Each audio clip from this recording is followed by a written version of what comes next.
First Corinthians chapter 8, verse 1. Now about food sacrificed to idols. We know that we all possess knowledge. Knowledge puffs up, but one love builds up. The man who thinks he knows something does not yet know as he ought to know. But the man who loves God is known by God. So then, about eating food sacrificed to idols, we know that an idol is nothing at all in the world and that there is no God but one. Good morning, friends. We are continuing our studies in 1 Corinthians chapter 8. Paul compares between love and knowledge. He says, we know that we all possess knowledge, and knowledge puffs up, but love builds up. In other words, what he says, if you have knowledge, it is likely to make you arrogant because you think you know. But in fact, what we need is not only knowledge, but also primarily we need love, because love builds up. In verse 2, he says, the man who thinks he knows something does not yet know as he ought to know. If you're only anchoring your life in knowledge, then Paul says, you think that you know, but the knowledge, the body of knowledge is so vast that you think you know, but actually it implies you still need to know something more. There is still vast area that you still are completely ignorant of. But Paul says in verse 3, but the man who loves God is known by God. Person who anchors his life in the love of God, he says, God knows you. And so God knows you, you are connected to God. You are likely to have a connection, a source of the knowledge of God. And God can reveal much more knowledge to you. You are likely to be humble, and that's the better deal in your life. So compared to knowledge and love, primarily we must seek the love of God in our heart. And of course, we do need knowledge as well.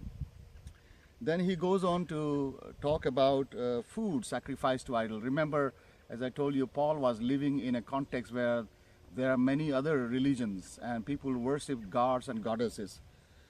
He says in verse 5, for even if there are so-called gods, first of all, in verse 4 he says, we know that an idol is nothing at all in the world and that there is no God but one.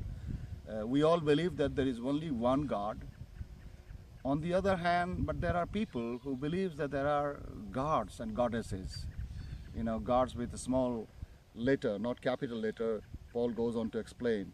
So even if there are so-called gods, whether in heaven or on earth, but as for us, we believe that there is only God, one God, the Father from whom all things come, and for whom we live, and there is but one Lord, Jesus Christ, through whom all things came, through whom we live. So, in other words, Paul says, actually there is no other God, there is only one God. And so if any food is sacrificed to idols, there's nothing, because there is only one God.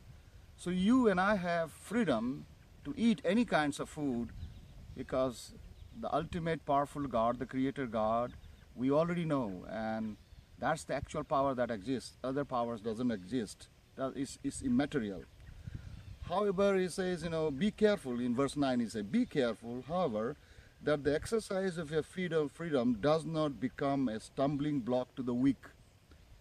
For if anyone with a weak conscience sees you who have this knowledge eating in an idol's temple, won't he be emboldened to eat what has been sacrificed to idols? He says there are people who may not know this Creator God, the only God, the ultimate God, the mighty God, who only knows these smaller gods, and they are so much preoccupied with their thought. So food sacrificed to these idols makes a lot of less sense to them. They are connected to this smaller God. So when you are entering a temple and eating these food offered to idols, they are emboldened. They are reaffirmed in their faith into this so-called gods with a small letter. Their faith in that small gods can be affirmed. So he says you have to balance your freedom as well as accountability, your responsibility towards these men and women. Verse 12, When you sin against your brothers in this way and wound their weak conscience, you sin against Christ. In other words, if you push someone who do not know God, who is ignorant of the real God, into their journey into darkness, into something which is not God, actually you become responsible. You help them to continue living in sin and recognizing a God which does not exist. So how to balance between those two things? Verse 13 of chapter 8, Paul concludes, he said, therefore, if what I eat causes my brother to fall into sin, I will never eat meat again, so that I will not cause him to fall. In other words, you have to be sensitive to the local cultural context, to their belief. You should practice freedom, but your practice of freedom should be with sense of accountability and responsibility.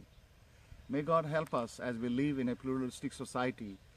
Help us to be sensitive to their religion, and yet we must be responsible to introduce this living God to them. May God bless you. You have a wonderful day. Blessings.